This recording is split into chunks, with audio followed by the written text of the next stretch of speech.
नमस्कार दोस्तों, आप सभी का स्वागत है कहानी लिरिक्स में। कहानी ऐसी जो दिल को छू जाए। कहानी शुरू होती है असम के डूबा डूबा गांव से। उस गांव में एक डमरू नाम का लड़का रहता था। डमरू के पिताजी बहुत ही पहले मर चुके थे। डमरू का पालन पोषण उसकी माँ ने ही किया था। डमरू के 4 चाचा थे और वे चारों चाचा डमरू से बहुत ही जलते थे। एक दिन उन्होंने डमरू के घर से एक प्यारा सा बछड़ा चुरा लिया और उस बछड़े को मार दिया। जब डमरू को पता चला तो वह बहुत ही दुखी हुआ।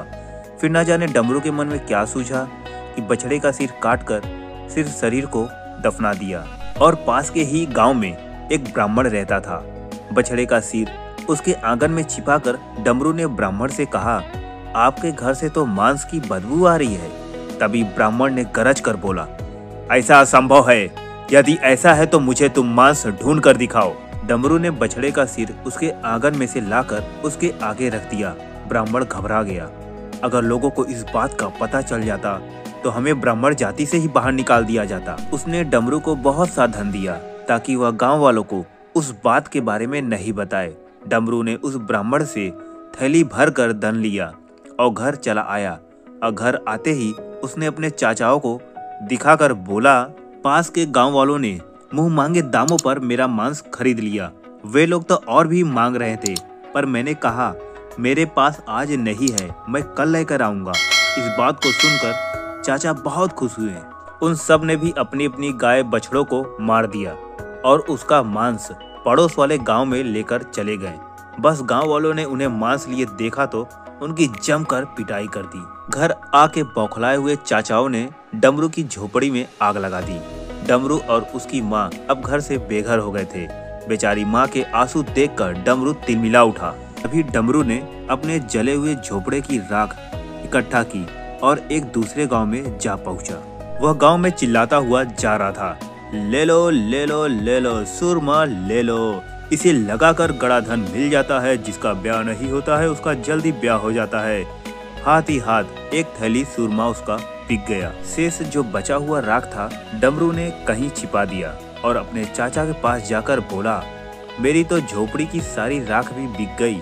चाचा ने डमरू से बड़ी हैरानी से पूछा, क्या राख बिक गई? डमरू ने कहा, हाँ, इसमें क्या शक। ऐसा कहकर उसने अपने चाचाओं को पैसा दिखाया।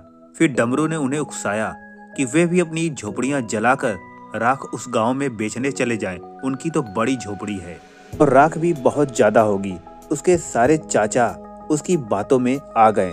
चारों चाचा ने अपने अपने घर जला दिए और राख ले जाने की तैयारी करने लगे। डमरू ने कहा कि गांव वालों से कह देना कि हमें सुरमा वाले ने भेजा है। जैसे ही चारों उसी गांव में पहुंचे और सुरमा वाले का नाम लिया तो सारा गांव उनके पास पहुंच गया और देखते ही देखते पास की लाठियां उन पर बरसने लगी। सभी चाचा बेचारे पिटते पिटते घर लौट गए। चारों ने गुस्से के मारे डमरू को भी मारने की योजना बना ली। उन्होंने डमरू को नदी के किनारे रस्सी से बांध लिया और खुद वहां से चले गए। उनके जाते ही एक सौदागर वहां से गुजर रहा था। तभी उस सौदागर ने डमरू से पूछा, क्यों भाई, तुम्हें यहाँ क्यों बांधा गया है? डमरू ने बात बनाई कि मेरे चाचा मेरी शादी एक खूबसूरत लड़की से करना चाहते हैं। मेरे मना करने के बाद भी चाचा नहीं मान रहे हैं, इसलिए मुझे बांध दिया गया है। सौदागर बोला, मैं शादी कर लेता हूँ उस लड़की से, क्या ऐसा हो सकता है? डमरू ने झट से बोला, हाँ, ऐसा हो सकता है। जैसे ही सौदागर ने डमरू को खोला तो डमरू ने झट से उस सौदागर को अपनी जगह पर बांध दिया और उसका घोड़ा लेकर वहां से रफू चक्कर हो गया। चारों चाचा खा पीकर लेट गए। आलस के मारे उठा नहीं गया। पिटाई के कारण उसके चाचाओं का पूरा बदन दुख रहा था। तभी उसके चाचा अपने नौकर को बोले कि जाओ तुम उस डमरू को नदी में फेंक आओ, हमसे तो उठा नहीं जाता। नौकर भी कम आलसी नहीं था। उसने अपने रिश्तेदार को यह काम सौंप दिया। रिश्तेदार ने सौदागर को ही डमरू समझकर नदी में बहा दिया।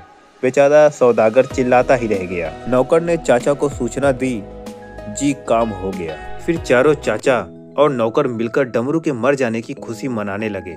डमरू ने पेड़ के नीचे छिपकर ये सब देख लिया और तभी समय पाकर घोड़ा लेकर अपने चाचाओं के पास जा पहुंचा। सबको प्रणाम करके बोला, हमें तो नौकर ने गहरा धक्का नहीं दिया, इसलिए हमें केवल घोड़ा मिला।